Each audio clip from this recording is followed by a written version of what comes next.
Okay, good morning, everyone. Good morning, sir. Good morning, sir. Good morning. Morning, sir. Good morning, sir. Good morning. Very good morning, everyone. Very good morning. Okay. So previous lecture की अगर बात करें तो हमने एक नया topic start कर दिया हुआ था वेक्टर्स का. ओके. सो वेक्टर्स में लास्ट हमने डिस्कस किया हुआ था काफी कुछ कि अगर दो वेक्टर एक साथ में वर्क कर रहे हैं तो उनके रिजल्ट को कैसे निकालते हैं, रिजल्टेंट का फॉर्मूला, उसका एंगल, ये सारी चीजें हमने प्रीवियस डिस्कस कर ली थी. ठीक है, तो एक बार रिव्यू कर लेते हैं. हाँ, तो बताया यार प्रीवियस सेक्शन में किसी को कोई डाउट जो हमने डिस्कस किया हुआ था कि यार रिजल्ट का फॉर्मूला क्या है, दो वेक्टर्स के बीच का रिजल्टेंट का फॉर्मूला, वो हमने डिस्कस कर लिया हुआ था. Okay, just a minute.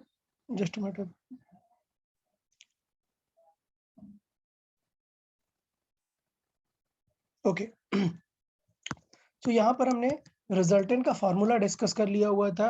बता इसमें किसी को डाउट है क्या कुछ, ये रिजल्टेंट दो वेक्टर के बीच का?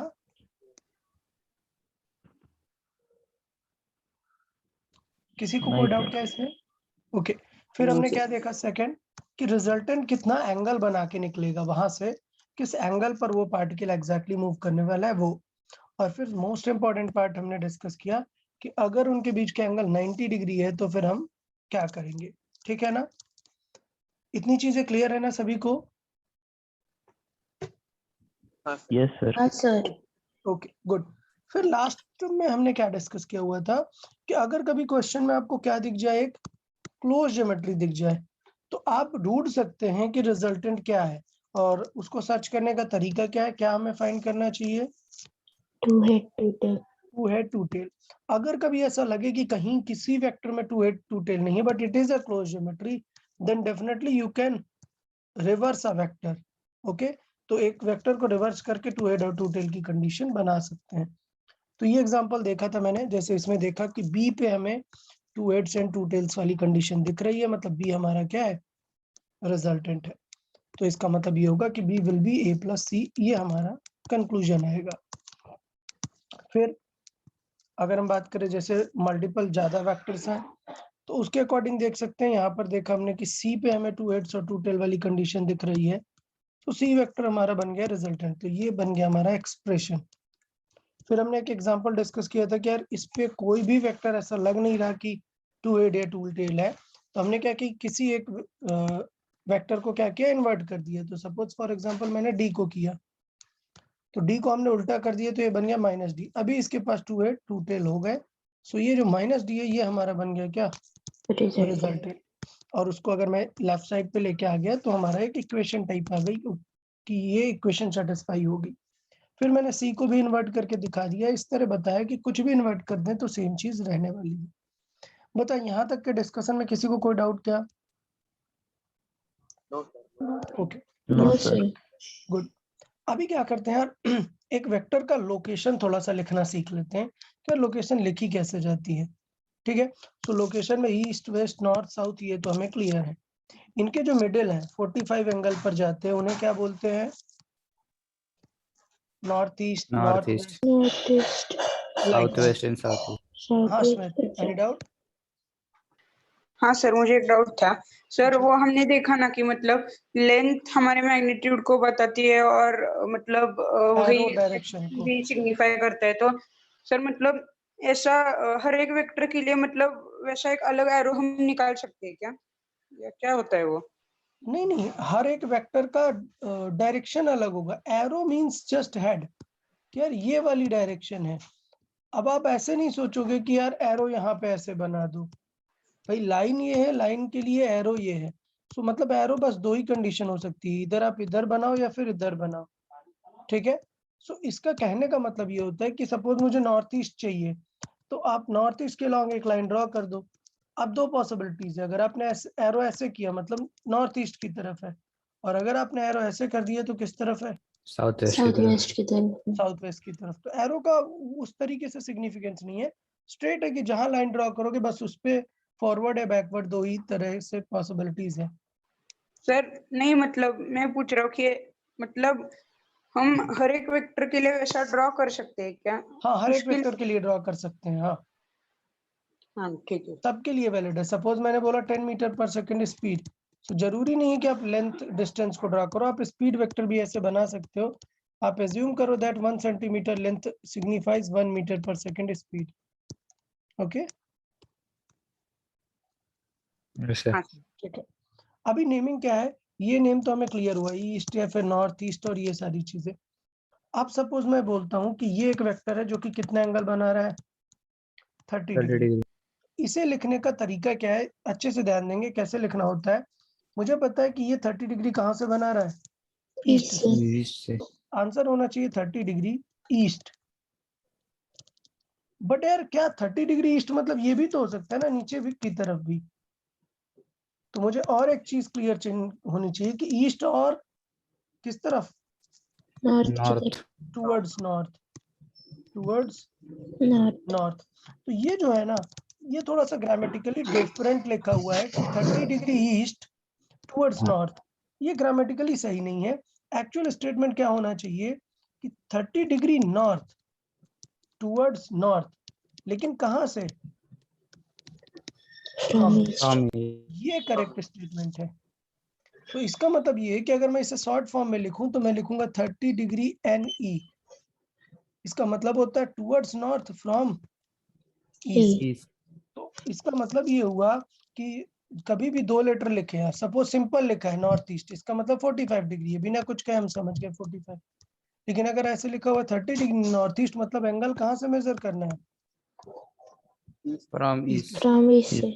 ठीक है, तो यहाँ पर मैंने लिखा हुआ है angle is taken from the second letter of direction. Okay, so लिखा हुआ है 30 डिग्री एन डब्ल्यू। इसका मतलब एंगल कहाँ से मेजर करेंगे, West से. वेस्ट से। वेस्ट से 30 डिग्री, दो केस है, इधर नॉर्थ या फिर साउथ। तो किस तरफ South वाला में। हमें चाहिए, North वाला. Towards north। समझ आया कि नहीं, एक वेक्टर को लोकेट करना कैसे लोकेट करेंगे। हाँ सर समझ आया। Yes, sir.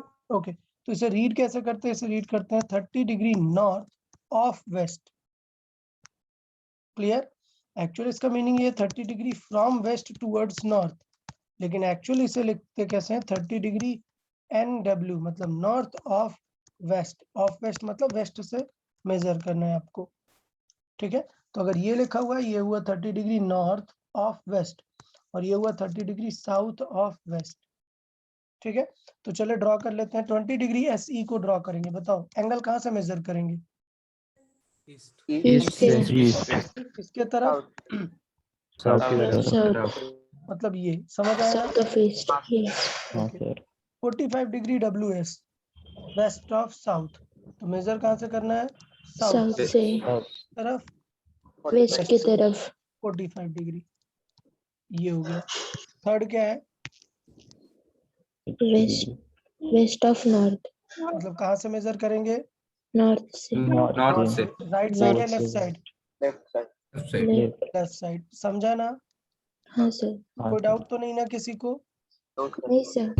ठीक है, ये मैंने लोकेटिंग क्यों समझाया, क्योंकि एग्जाम में ऑप्शंस चेंज कर देता है। कैसे, आपने सॉल्व करके आंसर निकाला 30 डिग्री, अब आंसर में लिखा है 30 डिग्री एस डब्ल्यू या डब्ल्यू एन। अब आप 30 डिग्री देख के तुरंत इसे मार्क कर देते हो क्योंकि आपने मेहनत करके सॉल्व किया है क्वेश्चन। क्या ये करेक्ट आंसर है, नहीं। नहीं अगर सर। डब्ल्यू एन लिखा है तब आंसर क्या होना चाहिए, करेक्ट 60 डिग्री। 60। समझा ना, तो आपको एंगल सॉल्व जरूर करना है, बट आपके ऑप्शंस चेक करते रहना है कि ऑप्शन में ये क्या लिखा हुआ है। ठीक है ना Yes, sir. यार, वेक्टर की लोकेशन को लेके क्लैरिटी है ना सभी को। हाँ सर। चले, तो अभी हाँ, थोड़े से क्वेश्चन सॉल्विंग पे आ जाते हैं। जो कल मैंने बताया था कि अपन क्वेश्चन सॉल्विंग करेंगे, हमें बस डेटा क्लियर होना चाहिए क्या क्या हमने स्टडी किया हुआ है। तो लिखा हुआ है find the resultant of two given vectors and its direction from 60 newton force. ठीक है, सो 80 और 60 करके दो फोर्सेस दिए हैं आपको, क्वेश्चन सॉल्व करना है आपको। ये दो फोर्सेस है, ये है 80 न्यूटन और ये 60 न्यूटन। आपको इनका रिजल्टेंट बताना है, रिजल्टेंट की डायरेक्शन फ्रॉम 60 न्यूटन फोर्स। तो चले कोई स्टूडेंट मुझे बताए कि ये दो वेक्टर है तो मैं इनका रिजल्टेंट कैसे निकालूंगा। सबसे पहले मैं क्या चेक करूंगा इनके बीच का थीटा एंगल कितना है 90 डिग्री 90 डिग्री 90 डिग्री 90 डिग्री है। तो क्या पूरा फॉर्मूला लिखने की जरूरत है क्या? नहीं बी प्लस बी 60 में ही काम बनेगा 60 स्क्वायर प्लस 80 स्क्वायर 80 स्क्वायर। अगर सॉल्व करोगे तो क्या आने वाला है 100 100 100 क्योंकि 66 और 8 पाइथागोरस फॉर्मेट है तो उसका 10 आ जाता है। रिजल्टेंट में कोई डाउट क्या? नहीं फिर क्या पूछा है? Direction direction from 60। तो बताओ क्या आंसर 45 है क्या? क्या डायरेक्शन 45 है? नहीं, क्योंकि एक फोर्स ज्यादा है, एक फोर्स कौन ज्यादा है? 80। तो हाँ। डेफिनेटली एंगल किसकी तरफ बेंट होगा? रिजल्टेंट 80 की तरफ। 80 की 80 तरफ। की तरफ ठीक है। अभी क्वेश्चन में एंगल कहाँ से पूछा है? वो कह रहा है कि आप कहाँ से बताओ? 60 से बताओ 60 से अल्फा। अब बताओ as per the figure tan alpha क्या होगा? 80/60 याद है ना? tan में 80 हाँ, a upon b से लेते हैं उसे कहाँ पर रखते हैं? डिनोमिनेटर में। डिनोमिनेटर और इसका कॉमन सेंस वाला पैटर्न ये है कि feel it like making a vector, completing a vector. So completing a vector मतलब परपेंडिकुलर, ऐसे एक परपेंडिकुलर आ जाएगा। तो ये 80 है ना परपेंडिकुलर में और बेस में तो है 60। 60 हाँ। आंसर क्या आएगा? 80 भाई 60 60। क्लियर ना? 4/3 इज करेक्ट आंसर। तो बताओ यार, पता है क्या ये वैल्यू किसकी होती है? नहीं पता। ए हाँ, भाई क्यों पता है, नहीं पता है। किसी पता है?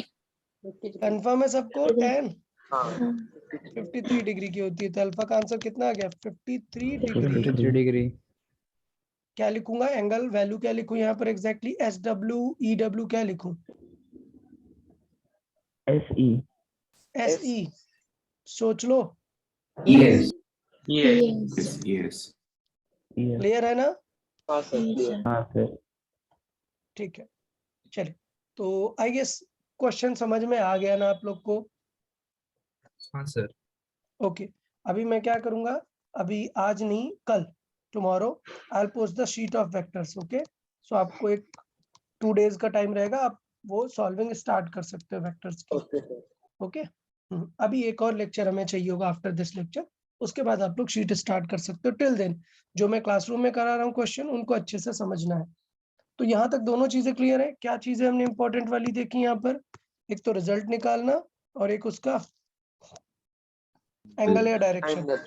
और उसको लिखना भी हमने सीखा कि ऑप्शंस में इतनी मेहनत करने के बाद कहीं हम गलत आंसर मार्क नहीं करते है ना।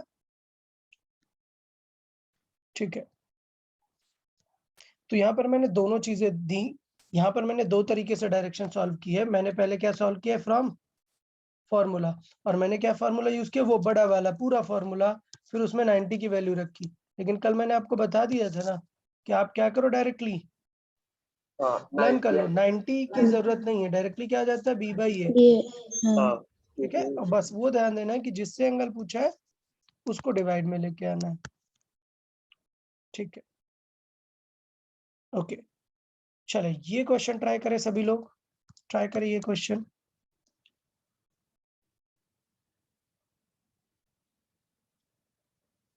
Everyone solve it, then I will explain. Okay you have 2 minutes। ज्यादा बड़ा क्वेश्चन ही, hardly it will take 2 minutes। Sir इसमें स्पेसिफाई नहीं किया है ना एंगल कौन से वेक्टर से फाइंड करना है। हाँ स्पेसिफाई नहीं किया है, so you can answer in both way. Specify नहीं किया है, so you need to look into the options. Okay so आप कुछ भी आंसर करो, I will explain both the answers.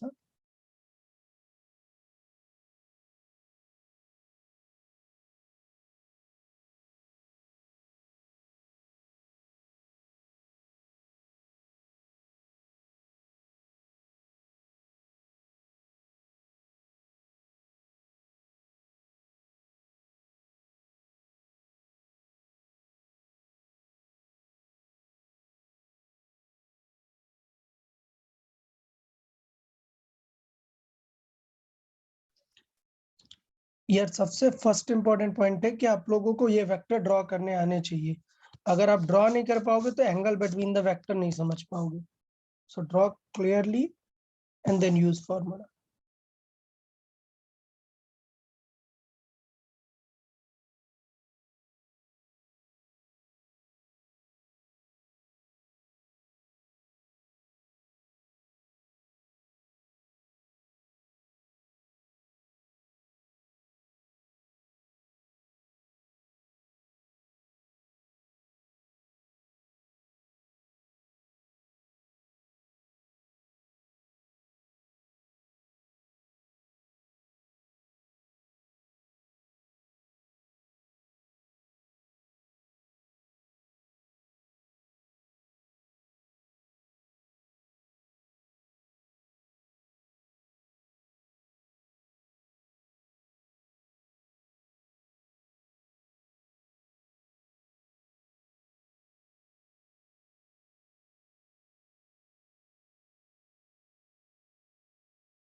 Okay चले यार डिस्कस कर लेते हैं।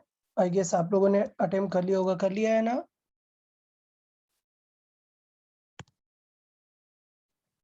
चले देखिए 50 न्यूटन किस डायरेक्शन में है? ईस्ट। East. ईस्ट, तो ये हो गया अपना 50। फिर है 60 डिग्री NW, मतलब एंगल कहाँ से मेजर करना है? वेस्ट।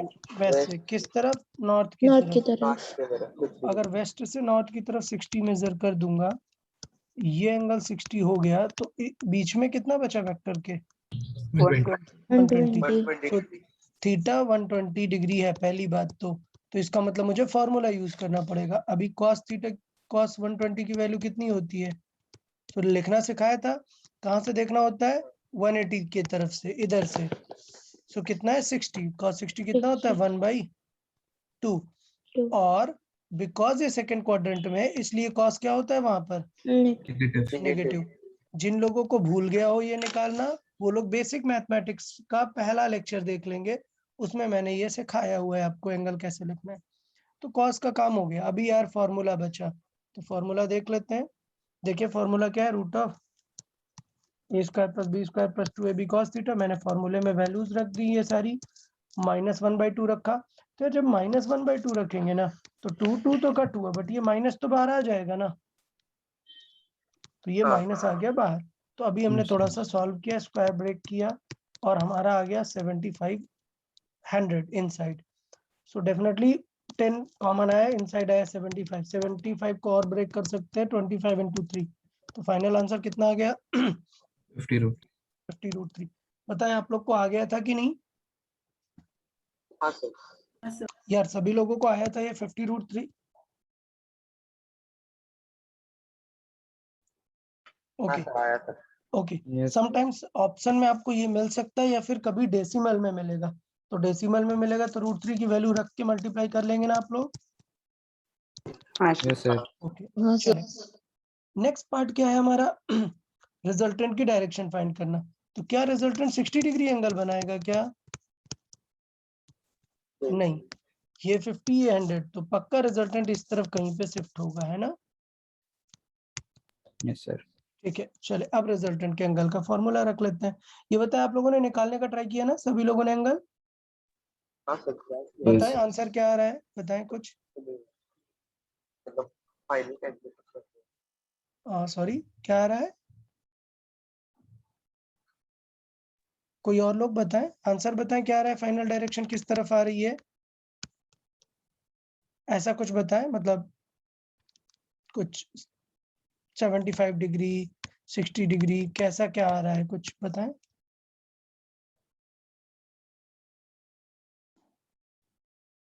किसी ने एंगल अभी तक क्या आ रहा है?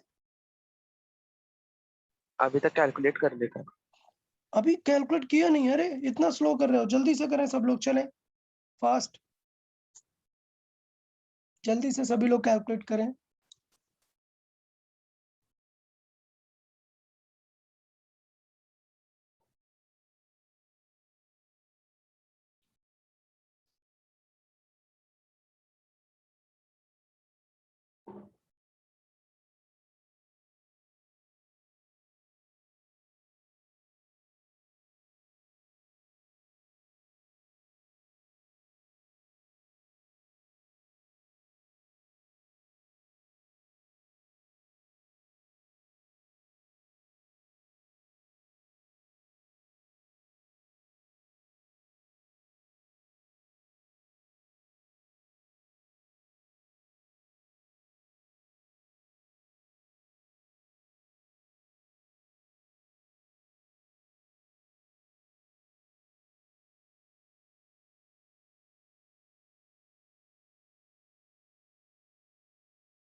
Okay very good Isha, very good. Okay आप लोग मुझे ये बताएं, सपोज मैं लिख रहा हूँ 90 डिग्री NE, इसका मतलब क्या हुआ? 90 डिग्री कहाँ से? From east east. से। From east. ईस्ट से किस तरफ? North की. नॉर्थ की तरफ। North की अरे तरफ. अरे बेटा जब 90 डिग्री आ जाएगा तो फिर ईस्ट लिखने की जरूरत क्या है, ओनली नॉर्थ नहीं आएगा आंसर, Yes, sir. हाँ सर, है ना। आंसर क्या आएगा, सिर्फ नॉर्थ। टुवर्ड्स नॉर्थ, ठीक है। सो इसका मतलब ये हुआ कि आंसर ऐसा आएगा कि एक 50 इधर है, 100 इधर है, और रिजल्ट किधर जा रहा है, इस तरफ। ये क्लियर है ये बात? ओके, चलिए देख लेते हैं फॉर्मूला क्या यूज हुआ। प्रसन्न आप बताओ फॉर्मूला क्या यूज हुआ यहाँ पर। प्रसन्न आंसर करें।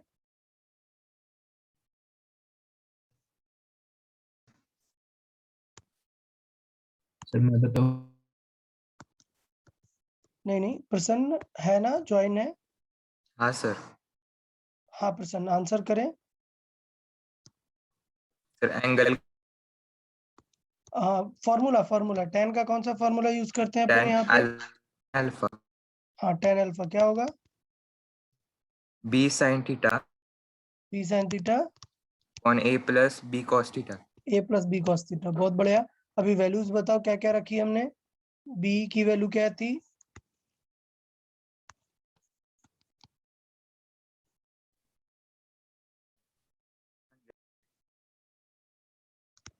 बताएं। 100 सर।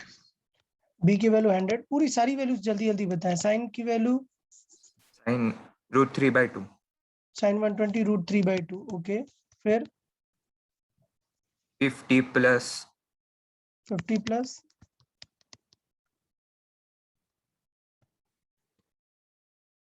100 √3/2 100 √3/2। फिर अब क्या किया इसके बाद,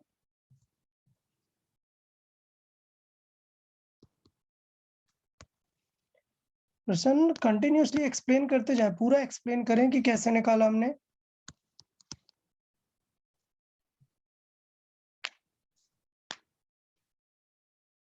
सर वो 102 -1/2 आएगा ना। हाँ अरे सर, भाई आपसे हाँ नहीं सर, पूछ रहा था मैं, प्रसन्न से पूछ रहा था ना, ठीक है। ये वैल्यू यहाँ पर √3/2 नहीं आएगी यार, यहाँ पे cos 120 आएगा ना, जो कि क्या होता है हाँ -1 -1/2। तो ये इसे कट करके 50 कर देगा, बट ये माइनस का 50 आएगा, तो नीचे क्या आ जाएगा, 0। और किसी भी चीज में 0 का डिवाइड करते हैं तो आता है इनफाइनाइट, और इनफाइनाइट में 10 में वैल्यू किसकी होती है, 90 डिग्री की, 90। ठीक है। तो डेफिनेटली अपना आंसर डायरेक्टली क्या हो जाएगा, टुवर्ड्स नॉर्थ। तो ये रिजल्टेंट जो मैं देख रहा था कि कुछ अल्फा एंगल बनाया गया, एक्चुअली वो अल्फा कितना आ गया, 90। तो रिजल्टेंट एकदम परपेंडिकुलर होगा। क्लियर ना, कोई दिक्कत तो नहीं। फाइनल आंसर क्या होगा, 50 √3 टुवर्ड्स North. नॉर्थ। अगर कुछ स्पेसिफिक एंगल आता तो फिर उस तरह लिखते कि 60 degree EN type, okay, sir जैसा भी Yes. है। हाँ सर डिवाइडेड बाय 0 इन्फिनिटी कैसे आएगा। यार ये मैथ वालों से पूछ लेना यार, ये बताया ना आपको कि डिवाइडेड बाय 0 अनडिफाइंड वैल्यू है जिसको हम बोल सकते हैं इनफाइनाइट, ये एक सिग्निफिकेशन है, ठीक है। एक बार आप मैथ्स वाले सर से और क्लियर कर लेना, एक्चुअली बहुत ही डीप पॉइंट है ये। इट इज लाइक कि 0/0 सॉल्व कर सकते हो क्या, नहीं, अनडिफाइंड है। समथिंग बाय 0 डेफिनेटली अनडिफाइंड है, but if we logically think this will be an enormous value, वो सिग्निफाई करता है इनफाइनाइट को। ये मैथमेटिकल रिप्रेजेंटेशन है किसका, इनफाइनाइट का। Infinite. जीरो। मैं बोलूं कि 5 का मैथमेटिकल रिप्रेजेंटेशन क्या हो सकता है, 2 + 3, ठीक है। 6 का मैथमेटिकल रिप्रेजेंटेशन क्या हो सकता है, 3 + 3, 2 × 3, क्लियर। उस तरीके से इनफाइनाइट का मैथमेटिकल रिप्रेजेंटेशन क्या है, anything upon 0। 1/anything/0, हाँ ठीक है। चलिए वापस आते हैं, ये क्वेश्चन ट्राई करें फिर आप लोग जल्दी से, और फास्ट आंसर एकदम जल्दी से सॉल्व करें विद इन 2 मिनट।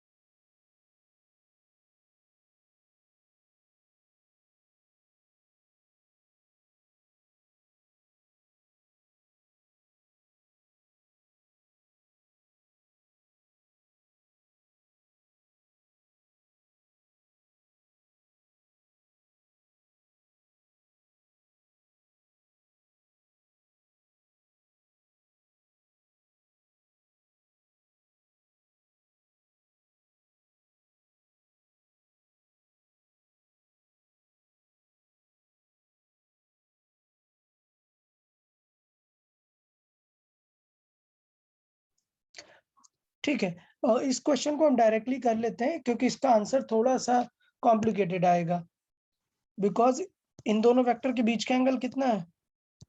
75 75 75 नहीं है इनके बीच का एंगल, भी नहीं देख पा रहे हैं। ये जो 75 दिया है, जूम करके दिखा देता हूँ, ये यहाँ से दिया हुआ है, ठीक है ना, ये कलर, हाँ ठीक। सो इनके बीच का एंगल कितना है? 45 45। सो इसका मतलब cos 45 यूज करेंगे, जो कि होता है 1/√2। इसलिए आंसर थोड़ा सा फिक्स नहीं आएगा, ऐसा कॉम्प्लेक्स आएगा, बट नो इश्यूज, आप वैल्यू रख के √2 का अप्रोक्सीमेट कर सकते हैं, ठीक है। Okay hello sir. हाँ, सर वो बीच में से एंगल दिया होगा या हमें फाइंड करना होता है? वो 70 मतलब ये गिवन है, ये गिवन है दो एंगल्स। हाँ आपको हाँ एग्जाम में होता क्या है ना, आप ऐसा करता है कि मिनिमम आपको कुछ ना कुछ आइडिया दे के सॉल्व करना रहेगा। मतलब जैसे ये cos थीटा है, तो इधर डायरेक्ट दे सकता है या फिर कुछ इधर उधर करके देगा।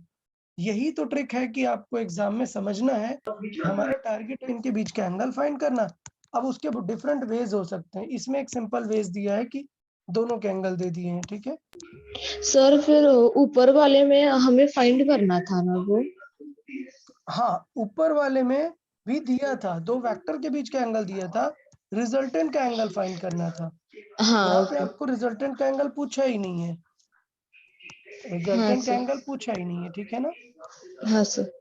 हाँ, अगर पूछेगा तो बताओ क्या होगा रिजल्टेंट का एंगल। तो रिजल्टेंट का एंगल होगा यहाँ से, अल्फा हमेशा कहाँ से बताते हैं? वेक्टर से। तो रिजल्टेंट का एंगल tan अल्फा कितना आएगा बताओ? आराम से सॉल्व करके, अभी एक्सप्लेन करें, सॉल्व नहीं करें, एक्सप्लेन कर दे कोई स्टूडेंट। होता है b sin थीटा, b मतलब कितना? 50 50 इंटू साइन थीटा मतलब √1/√2। a कितना है? 20 प्लस 20 प्लस अगेन b 50 1/√2। ठीक है, तो देख रहे हो कि कॉम्प्लेक्स सी वैल्यूज आ रही हैं। यह है कि 50 अपॉन एलसीएम लेंगे तो आएगा 20√2 प्लस 50, और दोनों का अपॉन √2 कैंसिल आउट हो गया। तो ये देखो कॉम्प्लेक्स आ रहा है, इसलिए मैंने नहीं पूछा आपसे कि डायरेक्शन भी बताओ, ठीक है ना। हाँ Yes, sir. सर। चलिए नेक्स्ट क्वेश्चन ट्राई कर लेते हैं फिर।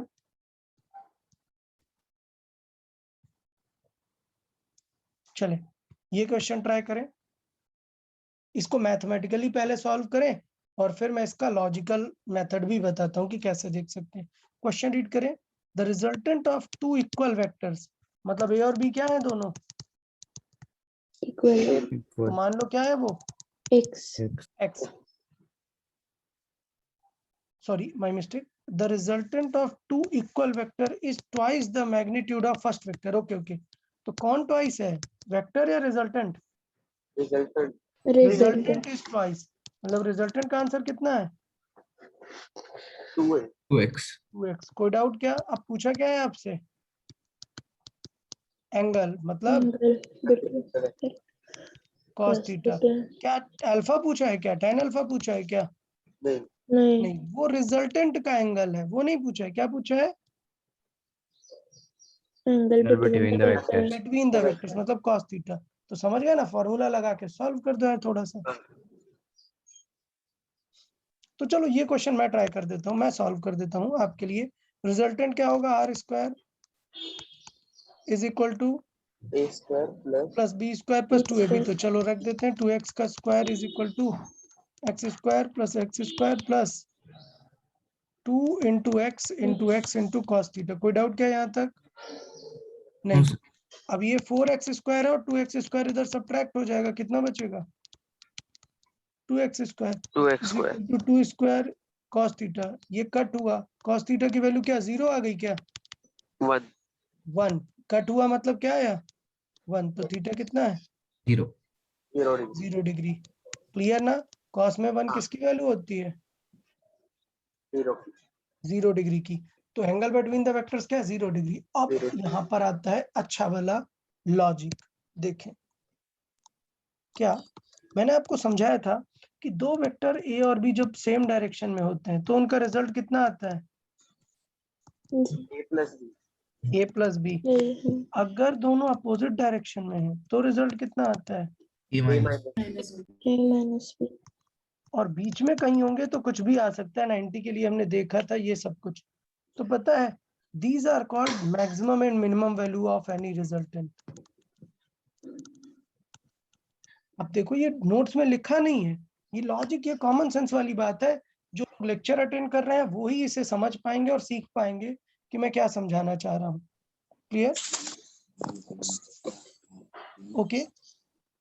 तो अगर मैं बात करूं कि हमें क्या यहाँ पर मिनिमम और मैक्सिमम वैल्यू है, वो अगर मैं बात करूं तो समझें कि क्या होगा। यहाँ पर क्या होगा, ये मैक्स वैल्यू बनेगी और ये minimum possible value. All the values will be in between. So मैं एक पिक कर लेता हूँ रैंडम सा आंसर। मैंने कहा एक वेक्टर है 10 और एक वेक्टर है 4।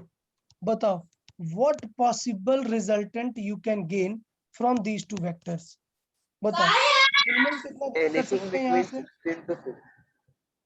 मिनिमम कितना गेन कर सकते हैं? Minimum 10 minus 6. 4. 6. Minimum 6 and Maximum maximum 14. 14. So it means these two values can give you any values in between. मतलब आंसर अगर 7 दिया है तब भी कुछ ना कुछ थीटा होगा, 8 है तब भी कोई ना कोई थीटा होगा, 9 है तब भी कोई ना कोई थीटा होगा। कुछ लोग को लगता है सर 10 तो पॉसिबल ही नहीं है, क्योंकि खुद एक फोर्स 10 है एक 4 है, इनसे 10 कैसे आ जाएगा? तो यस डेफिनेटली 10 आ सकता है। क्लियर? क्या वैल्यूज आ सकती है? मैं फिर से फाइनल करूंगा, मिनिमम टू मैक्सिमम के बीच कोई भी वैल्यूज आ सकती हैं। तो आपको क्या करना है, अपना दिमाग ओपन रखना है, मतलब माइंड एकदम एक्टिव मोड में रखना है कि यार x और x से मिलके आंसर क्या आ गया? 2x। ये तो डायरेक्टली मैक्सिमम वैल्यू है ना, ये तो कभी मिल सकती है सिर्फ हाँ, जब उनके बीच का एंगल 0 हो। हाँ स्मिथ पूछे। सर वो आपने 6 और 14 के बीच में जो सिंबल बनाया है उसका मतलब क्या होता है? अरे कुछ मतलब नहीं है, जस्ट वो ये है कि मतलब रेंज ऐसे ड्राइंग है कर दी मैंने यार, ठीक है? वो सिंबल नहीं है, जस्ट एक ड्राइंग है कि 6 और 14 के बीच में कोई भी वैल्यूज हो सकती है। ओके हाँ Yes, sir.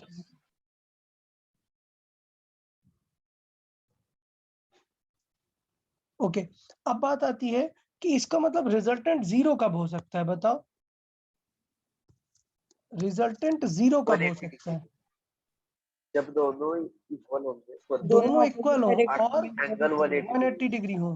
क्या कोई पॉसिबिलिटी हो सकती है कि रिजल्टेंट 0 हो दो वेक्टर का? नहीं, कोई और पॉसिबिलिटी हो ही नहीं सकती है, क्योंकि फिर a माइनस बी डेफिनेटली 0 होना चाहिए। तो रिजल्टेंट कब 0 हो सकता है? For two vectors resultant can be 0 only when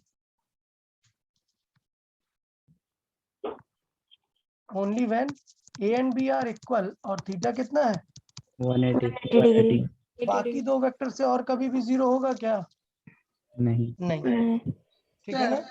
हाँ सर अगर मतलब थीटा 180 नहीं है, कोई भी एंगल है और दोनों से 0 न्यूटन लग रहा है तो भी होगा ना?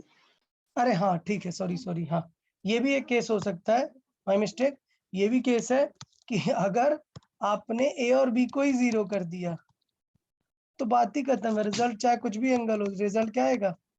0. 0। ठीक है, हम ये दो बातें माइंड में रख सकते हैं। ऑल्दो ये थोड़ा सा एब्सर्ड केस है, बट हाँ इट इज सिग्निफिकेंट। अगर आपके दोनों वेक्टर ही 0 हैं तो बात ही खत्म है, रिजल्ट क्या आने वाला है? 0. 0 इररेस्पेक्टिव ऑफ थीटा। थीटा कुछ भी हो फर्क नहीं पड़ेगा। हाइपोथेटिकल है, मतलब जब वैल्यू 0 है तो थीटा की कोई बात ही नहीं हो रही है, बट हाँ थ्योरेटिकली ये आंसर होगा। क्लियर ना? हाँ पक्का ये दोनों चीजें क्लियर हुई? विद फॉर्मूला एंगल निकालना आया, ठीक है ना? और लॉजिकली भी आंसर निकालना आया सभी को। लॉजिकली ये मिनिमम और मैक्सिमम रेंज को माइंड में रखना है, ठीक है? हाँ सर। ओके, तो ये इस तरीके से मैंने यहाँ पर ये दिखाया और फिर ये लॉजिकली भी लिखा कि अगर थीटा 0 है तो a प्लस बी आंसर होगा, थीटा 180 है तो a माइनस बी। इसका मतलब रिजल्टेंट का आंसर हमेशा a माइनस बी से ग्रेटर देन और इक्वल टू रहता है और a प्लस बी से लेस देन और इक्वल टू रहता है. So these are called the range of the resultant. कहाँ से कहाँ? a minus B to a plus B. Clear ना? डन. चले ये क्वेश्चन ट्राई करें. डेफिनेटली हार्डली 2 मिनट्स लगना चाहिए आपको सॉल्व करने में इसे. Everyone solve it.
Very good Shivdatt. Kartik very good. बहुत ही बढ़िया. प्रश्न very good. Hardly you took 1 minute. Very good यार. सो अगर आप क्वेश्चन फास्ट करेंगे. Very good Tanish. सो आप लोग बहुत ही जल्दी कर सकते हो. बहुत ही जल्दी.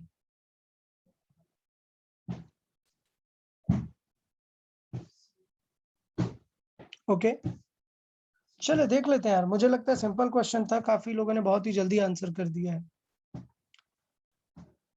पूछा है find the angle between the two vectors. मतलब थीटा पूछ रहा है ना, अल्फा तो नहीं पूछ रहा है ना. सबको ये बात की क्लैरिटी है ना? हाँ सर. हाँ सर. ठीक है. अब उनका रिजल्टेंट दिया है कि √3 times of one of the vectors है, जबकि वेक्टर क्या है खुद इक्वल है. सो ए और बी क्या है खुद इक्वल है, एक्स है, जबकि उनका रिजल्टेंट कितना है √3 टाइम. अब थोड़ा सा सॉल्व कर देंगे, रिजल्टेंट का स्क्वायर लगा के फॉर्मूला रख देंगे, काम बन जाएगा. तो ये हमने क्या कर दिया यहाँ पर, इनकी वैल्यूज रखी और रिजल्टेंट रखा √3 टाइम्स. अब ये रूट को क्या कर दिया दोनों साइड पे स्क्वायर. स्क्वायर कर. तो √3 का स्क्वायर जब करते हैं तो क्या आ जाता है 3. 3. और इधर पे सॉल्व किया x square plus x square हुआ 2x स्क्वायर. तो ये इधर प्लस पे इधर किस पे जाएगा सब्ट्रैक्ट पे. ठीक है बचा x स्क्वायर और ये 2x स्क्वायर डिवाइड पे जाएगा. सो आंसर क्या है 1/2. और cos में 1/2 किसकी वैल्यू होती है 60 डिग्री. तो यहाँ तक कोई डाउट क्या किसी को? नहीं सर. नहीं. तो मैं क्या कर सकता हूँ ना, एग्जाम में आगे मुझे कई बार जरूरत पड़ेगी मल्टीपल फोर्सेस को सॉल्व करने की, तो मैं एक लॉजिकल आंसर लर्न कर सकता हूँ. ऑल्दो मैं नोट्स में ऐड नहीं करूंगा क्योंकि ऐसा जरूरी नहीं कि आपको लर्न ही करना है, बट प्रेफरेबल ये है कि आप ये लर्न कर लें. क्या? दो इक्वल वेक्टर्स के लिए लर्न करके रखें. अगर एक इक्वल वेक्टर x है और दूसरा भी x है, दोनों सेम डायरेक्शन में, रिजल्ट क्या आएगा 2x. सही है. अगर एक x है और दूसरा x है, दोनों के बीच एंगल कितना है 60 डिग्री. तब आंसर क्या आएगा √3x. वेरी गुड यार, बहुत ही बढ़िया. क्लियर. अच्छा अगर एक x है और एक x है और इन दोनों के बीच एंगल कितना है 120 डिग्री, 120. तब रिजल्टेंट कितना आएगा? तो सॉल्व कर लेते हैं जल्दी से. सॉल्व कर लेते हैं, रुको. √(x square plus x square plus 2 × x × x. cos 120 की वैल्यू कितनी होती है माइनस -1/2. 2 तो कट हुआ और माइनस भी आ गया, तो क्या है √(x square plus x square minus x square. क्या रिजल्ट आया x. तो ये भी थर्ड पार्ट लर्न कर सकते हो कि x और x का रिजल्ट x कब आता है जब बीच में 120 डिग्री एंगल 120 डिग्री पर एक्ट करते हैं वो. तो डेफिनेटली यहाँ पर रिजल्ट तो बीच में से ऐसे पास हुआ होगा √3x करके, और यहाँ पर ऐसे बीच में से पास हुआ होगा. डन. तो ये थोड़ा सा मतलब माइंड में अगर लर्न भी रखोगे ना, तो आगे जब मल्टीपल फोर्सेस के क्वेश्चन आएंगे तो उनमें आपको इजी पड़ेगा इसे सॉल्व करना. ठीक है ना. चले बताए, किसी को डाउट है क्या ये क्वेश्चन में, या समझ में आ गया है, क्लियर? Yes sir. सर हाँ पूछिए। सर रिजल्टेंट कभी नेगेटिव नहीं हो सकता ना सर? ओके हाँ, सर रिजल्टेंट कभी नेगेटिव नहीं हो सकता ना? नहीं रिजल्टेंट कभी नेगेटिव, पॉइंट ये है कि डेफिनेटली हो सकता है, ऐसी कोई बात नहीं है, बट हम वेक्टर को स्टडी कर रहे हैं मैग्नीट्यूड अलग करके और डायरेक्शन अलग करके, तो रिजल्टेंट नेगेटिव लिखने का सिग्निफिकेंस नहीं है। नेगेटिव एक्चुअली उसकी डायरेक्शंस को रिप्रेजेंट करेगा, तो इसलिए हमारे अकॉर्डिंग जब हम वेक्टर स्टडी कर रहे हैं तो हम रिजल्टेंट को कभी भी नेगेटिव नहीं यूज करेंगे। अगर मैंने कहा कि देखना, ध्यान से देखना, ये फोर्स है, इधर पे लग रहा है 20 और इधर पर लग रहा है 35, बताओ रिजल्टेंट कितना आया? 15 15। डिग्री लेकिन मैं -15 भी लिख सकता हूँ, बट इसका कुछ मतलब नहीं है। ये माइनस किस लिए रिप्रेजेंट कर रहा है? डायरेक्ट कि वो पीछे की तरफ पे 15 आ रहा है, ठीक है ना? तो हम इसको अलग से लिखते हैं, डायरेक्शन को अलग से समझते हैं, इसलिए मैं सिर्फ आंसर क्या दूंगा रिजल्टेंट का, ऑलवेज 15, ठीक है ना? तो वो जो सर a माइनस बी है ना, उससे में भी आंसर नेगेटिव आ सकता है, बट आपको पर्पस समझना है। इसका सिर्फ मतलब ये कि b ज्यादा है और आंसर b की तरफ जा रहा है। बताएं क्लियर है या नहीं? हाँ सर। हाँ सर।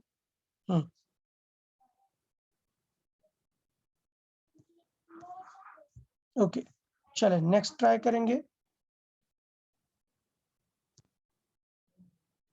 बहुत ही बढ़िया, ये क्वेश्चन ट्राई करें। नियरली 3 मिनट्स लगना चाहिए इसे सॉल्व करने में। प्रॉपरली सॉल्व करें, अच्छे से रीड करें, समझें और सॉल्व करें।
Okay very good Shivdutt, very good. जिनको आंसर आ गया है वो मैसेज कर सकते हैं। First answer the vector, suppose आपका आंसर आ रहा है 20, सो आंसर 20, देन स्पेस करके रिजल्टेंट, सपोज रिजल्टेंट का आंसर आ रहा है 50, so answer like 50। Okay very good Amit Raj, very good Isha, very good, बहुत ही बढ़िया। आई हैव गॉट 3 आंसर्स, बाकी लोग भी यार सेंड करें, जल्दी से सॉल्व करें। Very good Smith,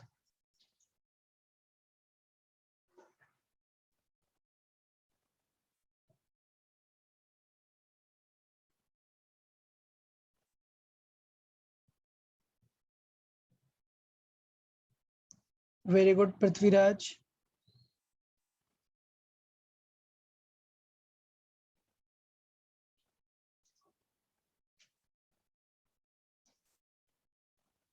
okay, times up यार। चले डिस्कस कर लेते हैं इस क्वेश्चन को, चलें सब लोग समझ लेते हैं क्वेश्चन को यार।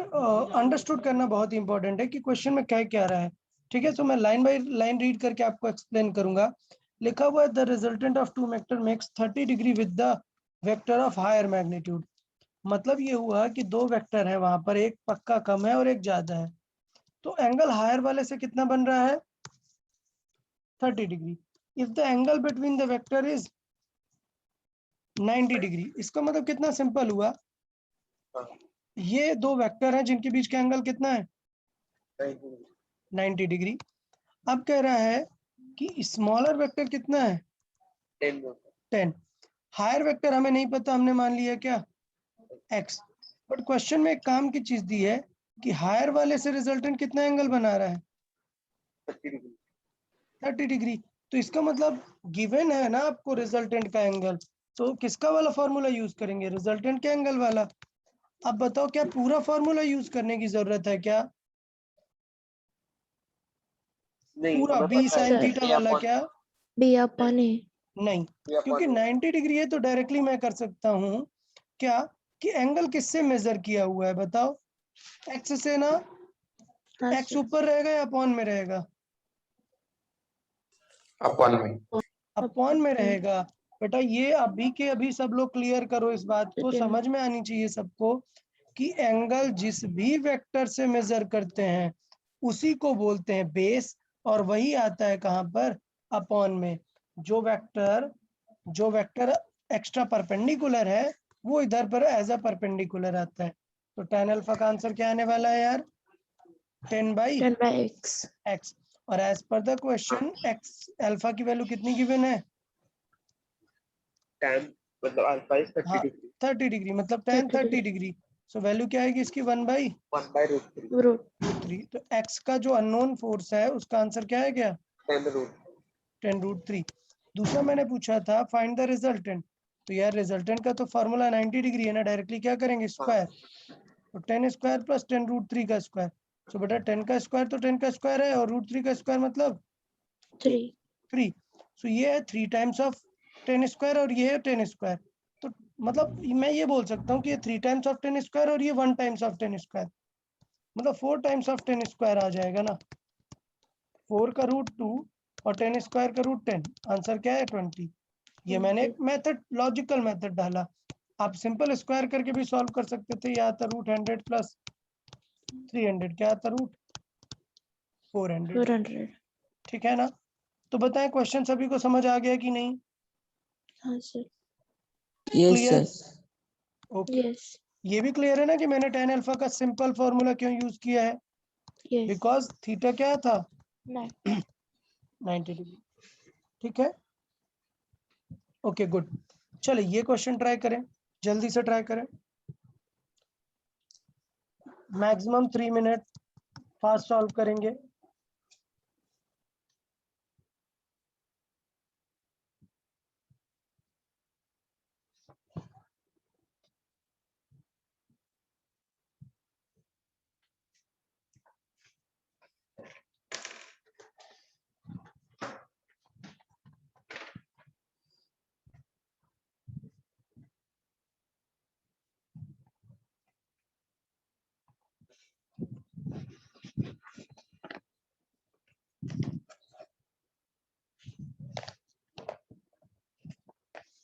सर वो फर्स्ट के साथ 90 डिग्री बना रहा है ना।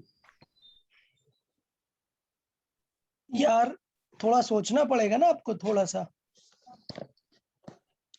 मतलब समझना है आपको, जस्ट गिवन है।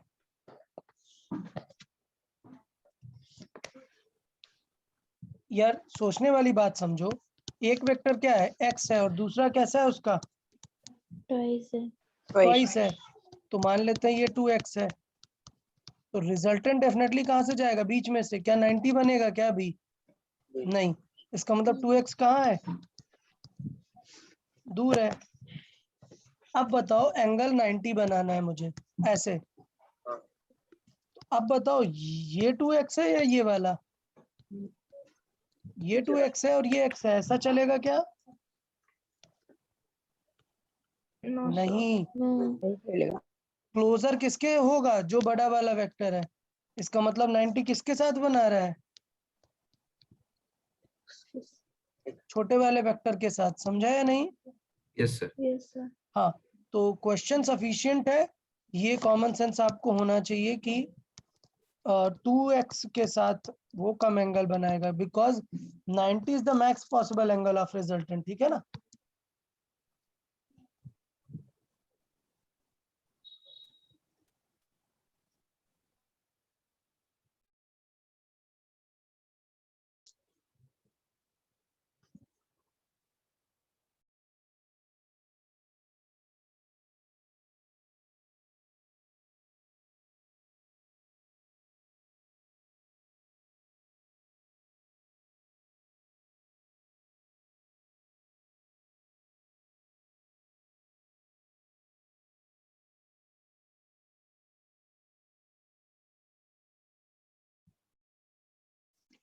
क्वेश्चन में इस बार गिवन क्या है? Angle between the vector given है ना, तो किसका वाला फॉर्मूला यूज करेंगे? tan alpha. tan अल्फा वाला यूज करेंगे। क्या हो जाएगा वो? ये वेक्टर ए होता है जिससे एंगल गिवन है, और उसके अपोजिट वाला क्या होता है? बी। तो क्या होता है? बी sin थीटा अपॉन ए प्लस बी cos थीटा। अभी अल्फा कितना डिग्री है? 90। 90। 90। सो मुझे पता है कि आंसर इनफाइनाइट आएगा, बट मैंने बताया ना कि सिंबॉलिकली इनफाइनाइट को क्या लिख सकते हैं? 1/0। 1/0 1/0। तो अगर मैं इसे क्रॉस मल्टीप्लाई कराऊंगा तो क्या आंसर आ गया? आंसर आ गया a plus B cos theta का आंसर कितना आ गया? 0। 0। तो a है क्या? x, और b कितना है? 2x is equal to cos theta is equal to 0। अगर मैं बात करूं तो यहाँ पर x कैसा आ जाएगा? नेगेटिव x में आ जाएगा। हाँ। मतलब कॉस थीटा की वैल्यू क्या आ जाएगी? Negative x divided by 2x, मतलब कितनी? -1/2। -1/2। अब आप समझ जाओ यार कि -1/2 कहाँ पर होगी। क्लियर ना? हाँ, 1 120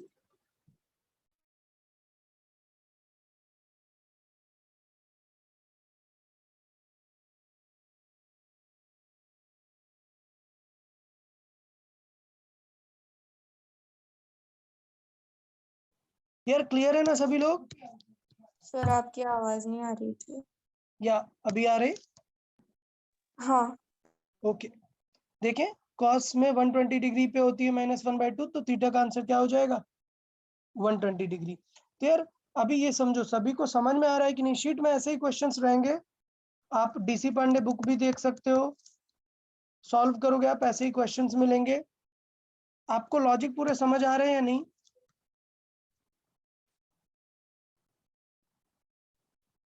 हाँ सर। ओके, ठीक है।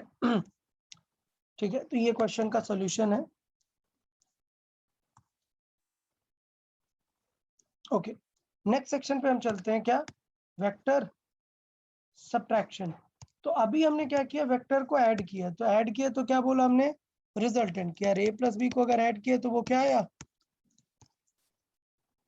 रिजल्टेंट। ठीक है, अब क्वेश्चन में हमें क्या करना है? माइनस। तो मैंने बताया यार, वेक्टर में माइनस मतलब कुछ सिग्निफिकेंस ही नहीं है। वेक्टर में माइनस मतलब ये किसकी डायरेक्शन है?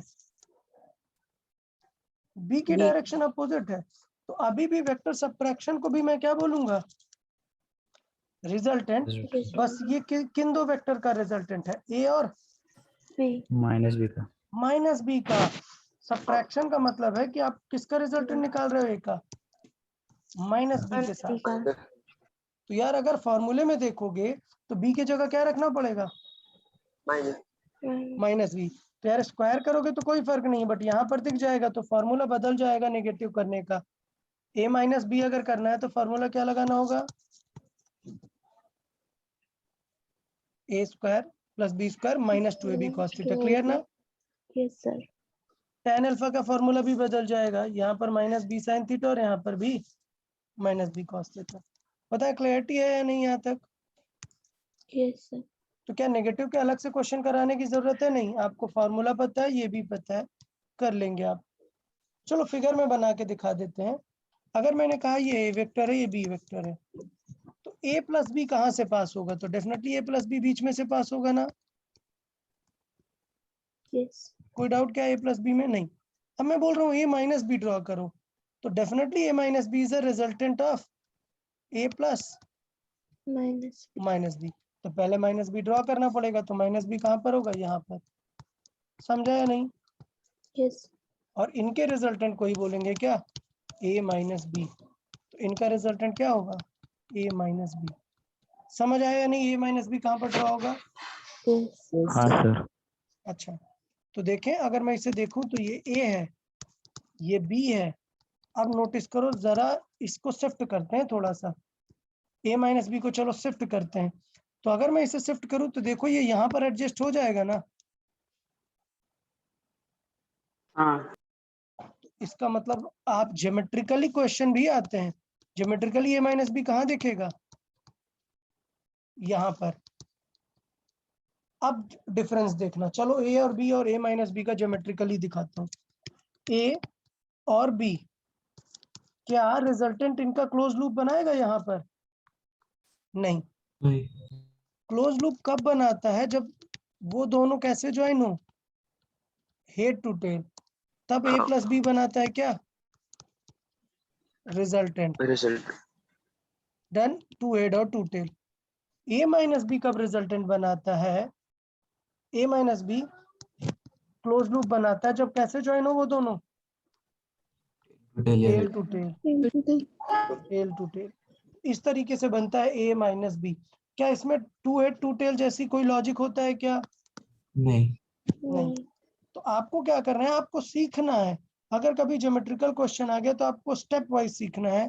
इसका कोई थंब रूल नहीं है कि मैंने बता दिया कि क्लोज लूप बनाएगा और टू हेड टू टेल होंगे, नहीं। इसको क्या करना है? आपको स्टेप फॉलो करना है। क्या? मैंने बनाया ए वेक्टर यहाँ, ठीक है, बना दिया आपने। मैंने बनाया बी वेक्टर यहाँ, आपको ए माइनस बी चाहिए ना, तो मतलब माइनस बी होगा यहाँ, उनका रिजल्टेंट होगा यहाँ। अब फिल करो, ये ए है, ये बी है, और इसे क्या करा दो? शिफ्ट। तो ये बिल्कुल यहीं पर सेट हो जाता है, ए माइनस बी। डन। कोई डाउट क्या यहाँ तक? No sir. ओके, ठीक है। तो ज्योमेट्रिकली ए माइनस बी जब भी चाहिए होगा तो आपको थोड़ा क्या लगाना पड़ेगा? लॉजिक। ऐसा थंब रूल टाइप नहीं है, कुछ लॉजिक लगा के कर लेंगे। तो बताइए, नेगेटिव में कोई डाउट है क्या? नेगेटिव कर लेंगे आप लोग? हाँ सर, कर लेंगे। हाँ ओके, सर। गुड। नेक्स्ट हमारा आता है बहुत ही फेमस वेक्टर, जिसे हम बोलते हैं पोजीशन वेक्टर या फिर डिस्प्लेसमेंट वेक्टर। Displacement vector. ये क्या होता है यार? समझे। सपोज मैं एक कोऑर्डिनेट प्लेन ले लेता हूँ और मैं कहता हूँ एक कोऑर्डिनेट है 2,3। तो आपने कहा अच्छा 2,3, ये है वो पॉइंट। कोई डाउट क्या इस पॉइंट में किसी को? नहीं। लेकिन पोजीशन का मतलब होता है ओरिजिन के रेस्पेक्ट में इसकी लोकेशन बनाना, मतलब ये वेक्टर बनाना। तो पहले ये बताओ, ये समझ आया कि नहीं? पोजीशन वेक्टर वही होगा जो मैंने ब्लैक कलर से ड्रॉ किया। ये पॉइंट समझ आया कि इसी को बोलेंगे पोजीशन वेक्टर, क्योंकि ये उसकी पोजीशन बता रहा है ओरिजिन से कि कहां पर ए है। ये लाइन समझ आई कि नहीं? हाँ सर। अब इसे लिखूंगा कैसे? तो ऐसा नहीं लग रहा कि it is a resultant of two vectors, this vector and this vector. नहीं समझ आया क्या ऐसा? इसकी वर्थ कितनी है? 2, और इसकी वर्थ कितनी है? 3। तो आपको नहीं लग रहा क्या कि ये जो पोजीशन वेक्टर है definitely it is a resultant of 2 and 3, मतलब 2i cap plus 3j cap.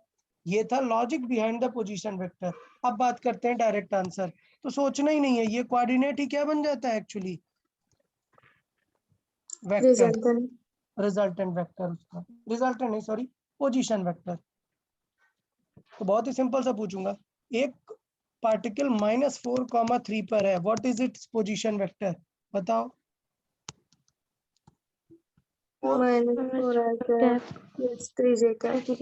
क्या किसी को कोऑर्डिनेट से पोजीशन लिखने में कोई डाउट है क्या? No sir. क्लियर ना? चले, बहुत बढ़िया। Step sir. 2। हाँ पूछे।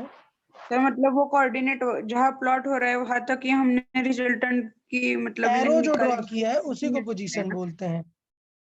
ये जो ब्लैक कलर का एरो ड्रॉ किया है ना उस पार्टिकल तक, उसी को पोजीशन बोलते हैं उसकी। हाँ सर। ठीक है। अब होता यह है कि जरूरी थोड़े ना है कि पोजीशन हमेशा ओरिजिन से पूछेगा, ऐसे भी पूछ सकता है। क्या, देखें इधर, ये ड्रॉ किया, ये एक पार्टिकल है यहाँ पर ए और ये एक पार्टिकल है बी, ये मान लेते हैं 2,2 पर, और ये पार्टिकल है 6,5 पर। मैंने पूछा what is the position of B with respect to A. With respect to A मतलब एरो कहाँ से ड्रॉ करोगे, ए से। जब कुछ नहीं बोलता है तो हमेशा विद मतलब क्या लेते हैं, रेफरेंस, ओरिजिन। ओरिजिन। जब बोल दिया है तो अब हमें ये वेक्टर लिखना पड़ेगा, कौन सा, कहाँ तक, 2 से बी तक। तो मुझे कौन कौन सा वेक्टर पता है, सोचो। क्या मुझे ओरिजिन से पता है ना, हाँ। ये हुआ वेक्टर ए। मुझे ओरिजिन से बी भी पता है, यस। हाँ। ये हुआ वेक्टर बी। बताओ इनमें से कोई रिजल्टेंट है क्या इस फिगर में। अगर मैंने ये फिगर बनाया, ए इनमें से बी कोई रिजल्टेंट दिख रहा है, कौन है रिजल्टेंट, बी। बी। श्योर ना, यस। B is resultant. इसका मतलब हुआ अगर मेरा ये वेक्टर कुछ एक्स वेक्टर है, ये ए वेक्टर है, और B is resultant, B is resultant of A plus X. मुझे क्या फाइंड करना है भाई, बी फाइंड करना है क्या, एक्स एक्स। तो बेटा एक्स का आंसर क्या आने वाला है, जी वेक्टर माइनस ए वेक्टर। तो इसका मतलब पहले लिख दो बी वेक्टर और ए वेक्टर और दोनों को क्या कर दो, सब्ट्रैक्ट कर दो। तो अब मैं इतनी मेहनत क्यों करूंगा, लिखूंगा, जब मुझे पता है कि यही आई कैप है तो यही इससे सब्ट्रैक्ट होगा ना। तो सब्ट्रैक्ट करके आंसर क्या आएगा, 4 आई कैप। और जे कैप किससे सब्ट्रैक्ट होगा, जे कैप से। तो कितना आ जाएगा, 3 जे 3 कैप। जे कैप तो ये क्या है, it is a position of B with respect to A. A. तो क्या मैं इतनी मेहनत करूंगा क्या एग्जाम में, नहीं यार। अब तो मैं लर्न कर लूंगा कि अगर मुझे पोजीशन ऑफ बी लिखनी है विद रिस्पेक्ट टू ए तो मुझे बी माइनस ए करना होगा बस। समझ आया या नहीं, हाँ सर। हाँ सर। ये पूरा था लॉजिक। अब इसका कंक्लूजन जो एग्जाम में करते हैं वो लर्न कर लेते हैं। नंबर 1, पोजीशन वेक्टर को कैसे लिखते हैं, तो बड़ी सिंपल सी बात है। ए की पोजीशन लिख रहे हो तो लिखोगे ए वेक्टर की पोजीशन। तो पोजीशन वेक्टर को किससे रिप्रेजेंट करते हैं, स्मॉल आर से। तो लिखा है आर ए, इसका मतलब ये किसकी पोजीशन है, ए की। ए की। अगर कुछ नहीं लिखा तो मैं बाय डिफॉल्ट जानता हूँ कि ये किसके रेस्पेक्ट में है, ओरिजिन। ओरिजिन। अगर ओरिजिन नहीं है, पॉइंट दे दिया कि ए की बताओ with respect to B. B, तो एरो कैसा होगा, ए की बतानी है ना, तो एरो होगा ऐसा। और तब हम माइनस क्या करेंगे, समझ आया, जिसकी पोजीशन बतानी है उसका माइनस जिसके रेस्पेक्ट में बतानी है। क्लियर है ना, यस हाँ सर। ठीक है। तो ये दो चीजें हमें पोजीशन और रिलेटिव पोजीशन दोनों क्लियर रखनी है। तो लिखा हुआ right the position vector of 0.25। सोचना है क्या कुछ, 2i कैप एंड 5, ठीक है। Clear. Right the position vector of this, बताओ क्या होगा, 1 I cap minus 2 J cap plus 3 ठीक है कोई डाउट क्या किसी को, तो नहीं, ठीक है। Position of B with respect to A समझ आ गया है अच्छे से, क्या हाँ। करते हैं, हाँ माइनस क्लियर, बी माइनस ए। तो लिखा हुआ find the position of this vector from point this vector, मतलब किसमें किसको माइनस करूंगा, बी से ए को। ए को। So position of this vector with respect to this, जिसका रिस्पेक्ट है उसे माइनस करेंगे। तो 3 में -1 करोगे क्या बचेगा, 3 में माइनस करना है -1 को, क्या आएगा आंसर, 4 आई कैप। फिर -5 में किसे माइनस करना है, माइनस 4 को, क्या आंसर आएगा। -9। क्या किसी को इस चीज में डाउट है, सब्ट्रैक्ट करने में? नहीं sir. No sir, no doubt. पक्का क्लियर है ना? ओके, तो बताओ आप लोगों ने पोजीशन वेक्टर लिखना सीख लिया है या नहीं? हाँ sir. Number 1 position vector, number 2 relative position, ये भी सीख लिया? हाँ।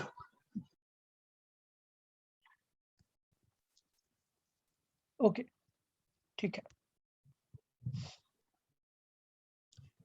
फिर क्या होता है, कभी कभी पूछ लेता है रिलेटिव डिस्टेंस। इसका मतलब इस वेक्टर का अगर रिजल्ट निकाल दोगे वही तो डिस्टेंस होगी ना आपकी। मतलब what will be the distance of B from A. Question पूछेगा पोजीशन मतलब बी की ए से कितना डिस्टेंस है, तो क्या होगा, ये वेक्टर लिखा और इसका रिजल्टेंट, मतलब समझा ना? Yes sir. ठीक है, तो ये दो चीजें यहाँ पर होंगी। तो पोजीशन वेक्टर आई गेस सबको क्लियर है। इसके बाद टर्म क्या आता है? Displacement vector. Okay, displacement vector is indirectly position only. मतलब समझना, मैंने कहा कि कभी आप एक कोई पार्टिकल है वो ए पर गया, फिर बी पर गया और फिर सी पर गया। Now question is what is it's his position. तो फाइनल पोजीशन तो ये है ना। तो अगर मैं ये पोजीशन वेक्टर बना दूंगा तो ये पोजीशन वेक्टर को ही हम क्या बोलते हैं? Displacement vector. Displacement vector. फर्क ये है कि पोजीशन लिखने के लिए कोऑर्डिनेट दे देता था, डिस्प्लेसमेंट के लिए बोलता है कि ये डिस्टेंस ट्रेवल किया इतना इतना। समझा ना? यस। एट द एंड वहां पर जब पोजीशन फाइंड कर रहे थे तो हमें due to this scenario, due to this vector composition, ये निकालने के लिए क्या करना पड़ा था, बी माइनस ए। लेकिन यहाँ पर जब डिस्प्लेसमेंट की बात करनी है तो देखो क्या फाइंड करना पड़ेगा। अगर मैं फिगर में देखूं तो यही खुद क्या बन जाता है, यही खुद क्या बन जाता है? डिस्प्लेसमेंट। नहीं, डिस्प्लेसमेंट है, I mean to head and to tail, क्या बनता है ये? Resultant. So displacement is nothing but the resultant of all the joining vectors. Yes. Clear ना? अब देखो टर्म यूज हुआ है स्टेपिंग।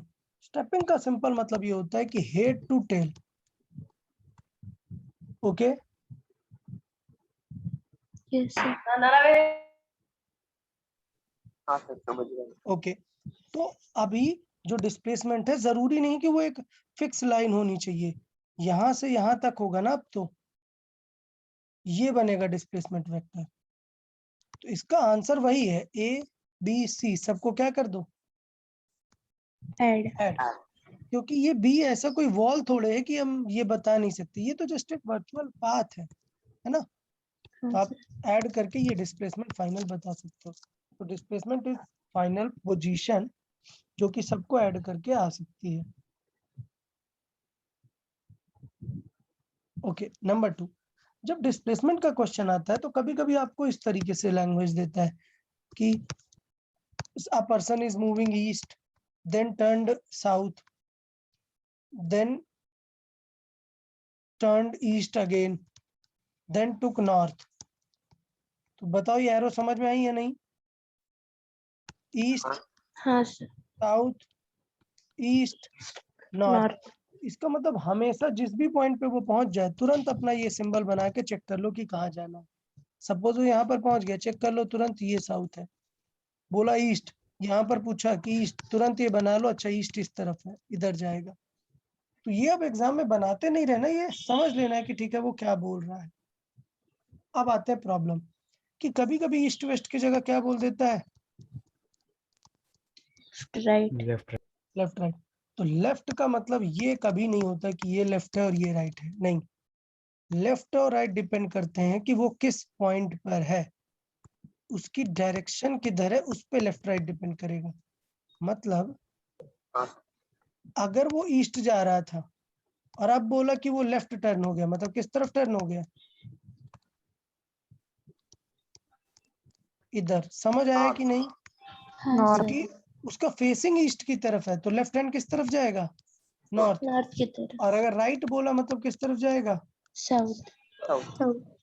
अगर वो नॉर्थ जा रहा था अब लेफ्ट राइट बोला तो लेफ्ट इधर और राइट इधर, समझा ना?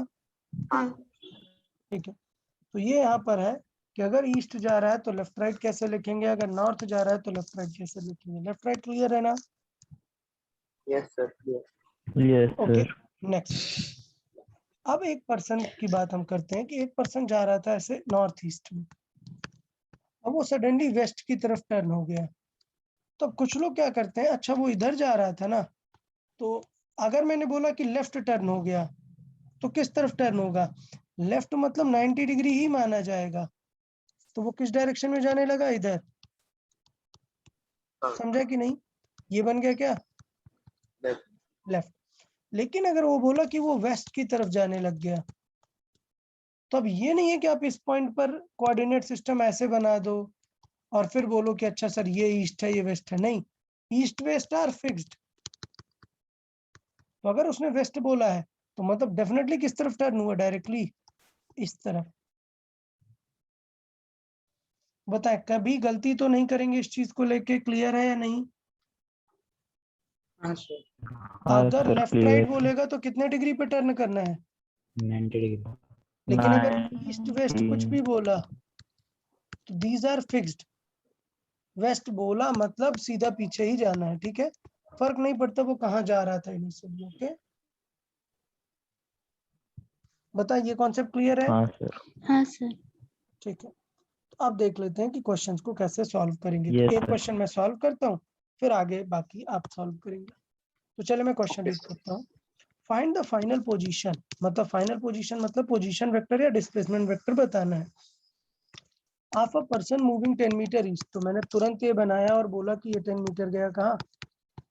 ईस्ट। फिर क्या हुआ? देन 20 मीटर नॉर्थ, मतलब कहाँ गया? ऊपर गया 20 metre.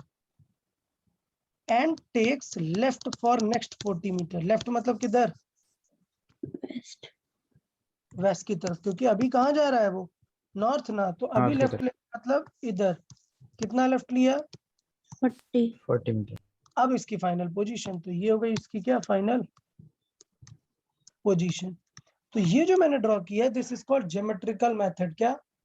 Geometrical method. Geometrical method. अब थोड़ी सी पाइथागोरस थ्योरम लगा के आप काम बना लो। अगर आप इस ट्रायंगल की हाइट देखो, हाइट कितनी होगी इस ट्रायंगल की? 20. 20। और इस ट्रायंगल का बेस कितना होगा? 40. 30। ना ना ना, 10 इधर निकल गया ना, कितना बचा? 30। तो रिजल्टेंट डिस्प्लेसमेंट कितना आएगा? अगर मैं डिस्प्लेसमेंट का मैग्नीट्यूड देखना चाहता हूँ तो आंसर आएगा √of. 20 square plus 30 square. Plus और 30 अगर मैं square. वेक्टर देखना चाहता हूँ तो जल्दी से बताओ वेक्टर क्या लिखूंगा? 10 + 20 + 40। हाँ, ये बाद में, पहले पहले सिंपल डायरेक्ट देख के, पहले ये देख के बताओ वेक्टर। ये किनका रिजल्टेंट है? 20 plus 30. 20 + 30। बट कैसा? कुछ आई जे कुछ बताओ अच्छे से। हाँ। अरे 30 किस 20 तरफ है? Minus I. Minus j minus 30 I cap Minus -30 30 I I cap. Cap. I cap। Minus 30 I. 20 J cap. बताएं क्लियर है या नहीं इसमें? हाँ सर। तो मैंने मैग्नीट्यूड पहले देखा, मैंने वेक्टर लिखना देखा, अब मैं क्या नेक्स्ट देखूंगा? tan alpha. डायरेक्शन किधर है? तो मान लो ऑप्शन में सारे ऑप्शंस आपको दिख रहे हैं क्या? NW, मतलब आपको कहाँ से एंगल मेजर करना है? वैसे वैसे। तो वैसे मतलब अल्फा क्या हुआ? ये वाला हुआ। तो बताओ tan अल्फा कितना होगा?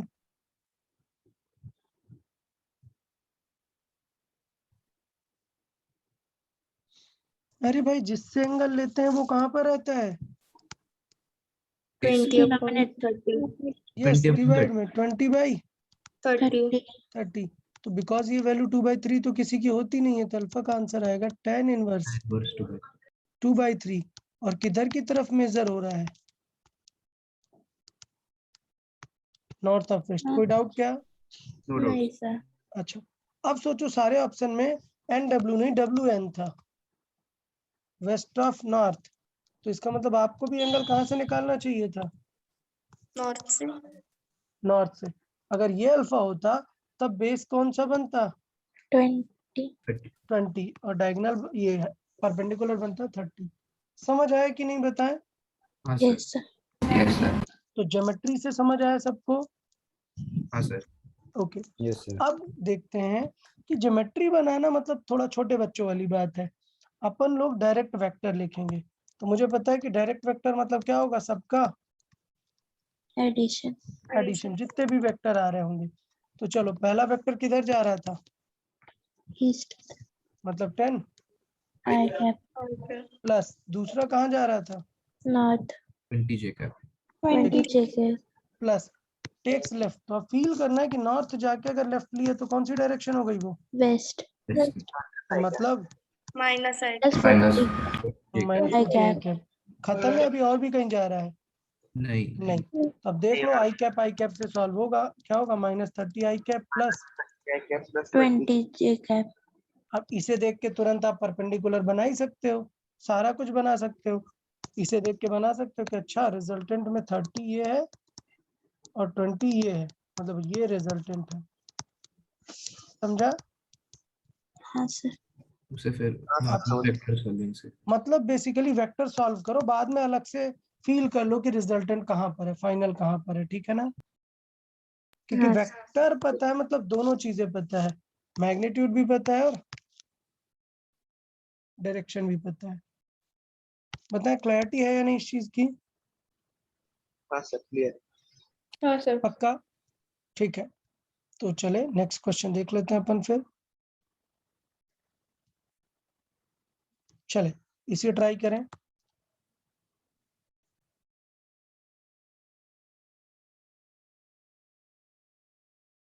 फाइनल पोजीशन मतलब दोनों चीजें बतानी है आपको, क्या, डिस्प्लेसमेंट वेक्टर का मैग्नीट्यूड एंड डायरेक्शन, ठीक है? Yes sir. हाँ, आंसर चैट बॉक्स में मैसेज करने की जरूरत नहीं है, आप लोग बस सॉल्व कर ले, मैं इसे क्रॉस चेक करवा दूंगा एक बार।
ओके, चले यार, बहुत बढ़िया, काफी लोगों ने कर लिया हुआ है।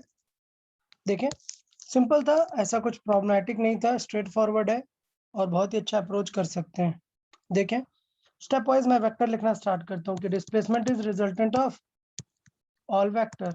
देखना पर्सन कहाँ जा रहा है पहले, वेस्ट की तरफ। मतलब 20 आई कैप, आई कैप। फिर लेफ्ट टर्न किया तो फील कर रहा है पहले कि वो वेस्ट की तरफ जाएगा और अब लेफ्ट लेगा तो किस तरफ पहुंच जाएगा, साउथ। साउथ की तरफ में। ठीक है, so 30 metre, sorry left for 30 metre, so -30 J cap. जी फिर उसके बाद then moves east for 50 metre. इसका मतलब अभी साउथ में था, अब ईस्ट जाने लग गया, ईस्ट जाने लग गया 50 मीटर। ईस्ट मतलब I cap. I cap and again takes a left. तो यार सोचो ईस्ट की तरफ जा रहा है और अब लेफ्ट लेगा, मतलब कहाँ पहुंच जाएगा, नॉर्थ। नॉर्थ की तरफ। कितना, 60 मीटर, सो 60 +60 जे जे कैप। कैप। तो अब देखो यार क्या आंसर आया, एक मिनट अभी और है। And Then then turn turns east for east, फिर से ईस्ट टर्न हुआ, तो फिर से 10 आई आई कैप। कैप। देखो क्या आंसर आया, आई कैप सॉल्व हो जाएंगे सारे। सो 10 60 40 आई कैप, 40 तो 30 कितना हुआ, 30 जे कैप। हाँ पूछे, क्लियर है ना। हाँ अब सर। आता है डिस्टेंस, एक्चुअल डिस्प्लेसमेंट का मैग्नीट्यूड। सो मैग्नीट्यूड कितना आ जाएगा इसका, √30 स्क्वायर प्लस 40 स्क्वायर, क्या आंसर आएगा 50 मीटर। डन। और एंगल कितना आएगा, तो इस वेक्टर को जल्दी से ड्रॉ कर लेते हैं। वेक्टर कहाँ दिख रहा है, आई कैप और जे कैप, फर्स्ट क्वाड्रेंट में ना। हाँ हाँ तो सर। आई कैप कितना है, 40 है ये, और जे कैप कितना है, 30 है। तो अगर मैं इसे अल्फा बोल रहा हूँ तो tan अल्फा क्या हो जाएगा, 30/40 30/40, मतलब कितना एंगल है, 3/4, 37। बट ये कहाँ से मेजर किया है,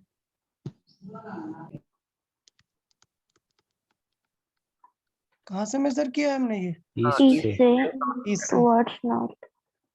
तो बताए डिस्प्लेसमेंट का वेक्टर, मैग्नीट्यूड, डायरेक्शन, तीनों चीजें क्लियर हो रही हैं या नहीं,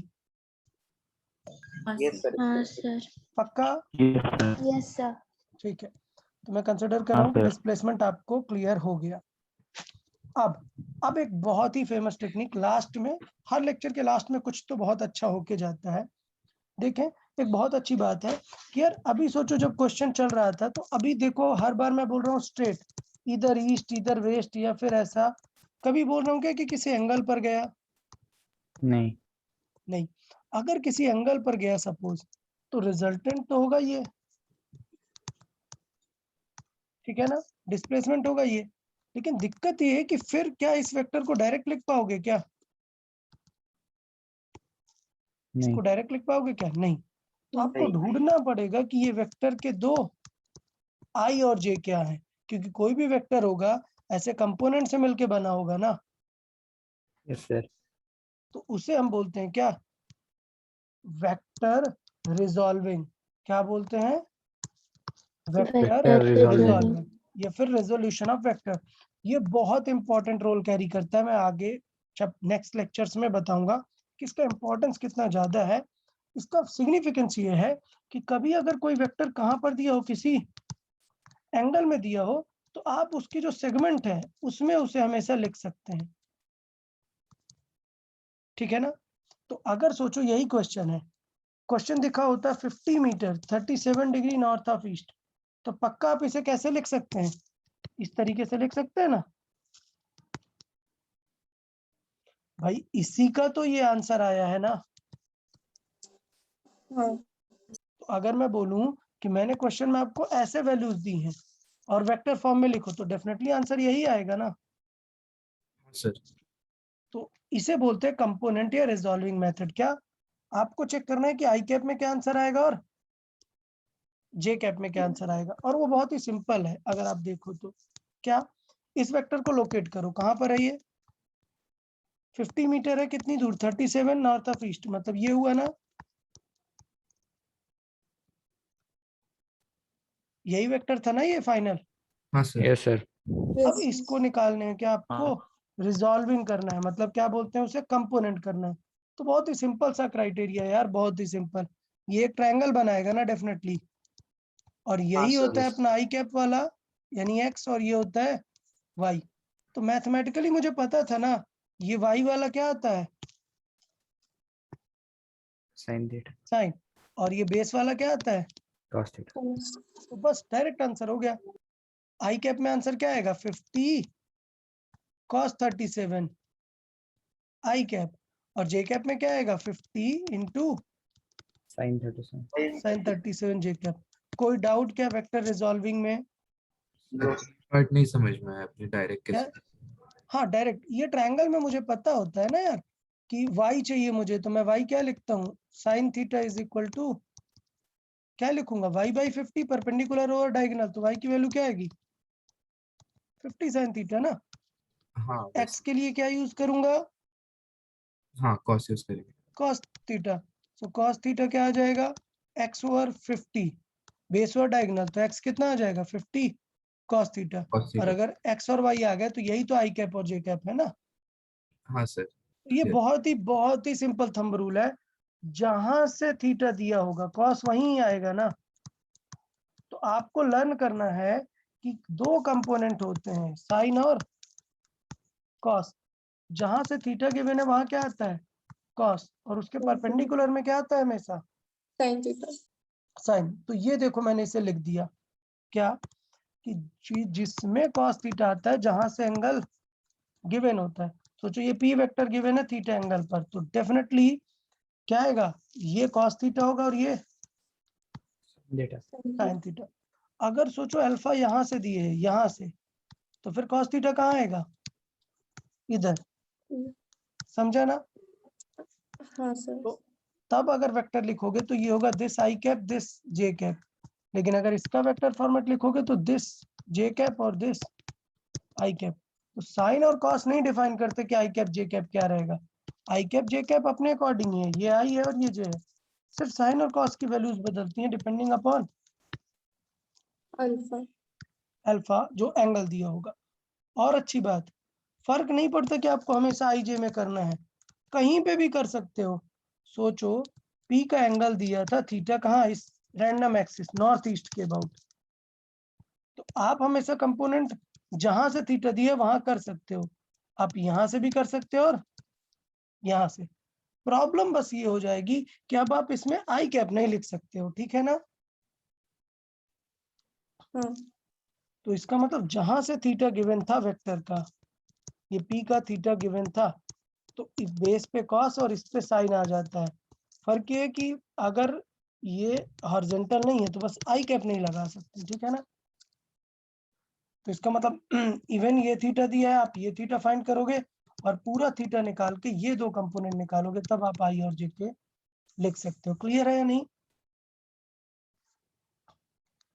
Yes. हाँ, तो इसका मतलब मैंने सिंपल सा पूछा, देखना एक एग्जांपल देख के चलते हैं। Write a displacement of 50 meter 60 degree south of west. तो आपको तुरंत क्या करना है, इसे ड्रॉ करना है, वेस्ट से साउथ की तरफ 60 डिग्री, मतलब ये वेक्टर होगा, समझा या नहीं, समझा कि नहीं है ये ड्राइंग? Yes sir. ओके, अब फर्क क्या है, जहां से थीटा दिया है वहां पर कौन सा कंपोनेंट आएगा, cos theta. cos theta. तो ये आंसर होगा 50 इंटू cos 60 आया 25। ये कंपोनेंट क्या हो जाएगा sin theta. sin theta. So ये आ गया 25√3। अब बस वेक्टर फॉर्मेट में लिख दो यार, ये किधर है माइनस आई और ये किधर है माइनस जे। इस चीज का वेक्टर फॉर्मेट हो गया ये। तो हमने ओवरऑल आपको घर पे जाके जो रिवाइज करना है वो दो लॉजिक याद करने हैं। क्या मैंने दो चीजें सिखाई, पहले इस वेक्टर से ये लिखना सिखाया, समझ आया था कि नहीं, रिजल्ट निकालना और अल्फा निकालना, याद है। Yes sir. और वेक्टर रिजोल्यूशन का मतलब क्या है, इस टाइप के वेक्टर को जो ऐसे लिखा है उसे किस फॉर्मेट में लिखना, आई जे के फॉर्मेट में। क्लियर ना? सर हाँ सर अगर 3 वेक्टर्स दिए हो और तीनों भी वेक्टर अलग प्लेन हाँ में हो तो हाँ बेटा, आगे आगे आगे नेक्स्ट लेक्चर में हम मल्टीपल वेक्टर्स की बात करेंगे। अभी स्टार्टिंग लेक्चर्स में हम सिर्फ क्या सॉल्व करेंगे, 2 वेक्टर्स। इसके बाद हम आगे नॉलेज में जाएंगे कि अगर 2 से ज्यादा है तो उन्हें कैसे टैकल करेंगे। Okay yes sir. तो into and out of the plane होगा ना ऐसे। हाँ, मतलब जितने भी होंगे वो सारे क्वेश्चंस में डिस्कस करूंगा कि अगर 2 से ज्यादा है तो फिर कैसे रैंडम हो सकते हैं, क्या हो सकते हैं। 2 वेक्टर है तो हमेशा प्लेन में ही होंगे ना। आप कहीं पे भी 2 वेक्टर को रैंडम ड्रॉ करो, वो एक प्लेन पे ही कंसिडर होंगे ना। हाँ सर। ठीक है, तो 3 वेक्टर का अपन नेक्स्ट लेक्चर में, ये 2 वेक्टर कंप्लीट होने के बाद करेंगे। ठीक है, यस सर। चलिए आज के लिए इतना काफी है, लेकिन ये लास्ट का पोर्शन बहुत इंपॉर्टेंट है। रेजोल्यूशन ऑफ वेक्टर एक बार अच्छे से आप लोग नोट्स में समझे, कल इस पे बेस्ड और सारे क्वेश्चन सॉल्विंग करेंगे। ठीक है ना, चलेगा सर। चले ओके सर। ठीक है, okay then, bye bye. Bye sir. या bye sir. Bye, sir. Thank you sir. Thank you sir. Bye sir. या bye Bye, sir. Thank you, sir. Bye, sir. Thank you, sir. Bye Bye, bye. sir.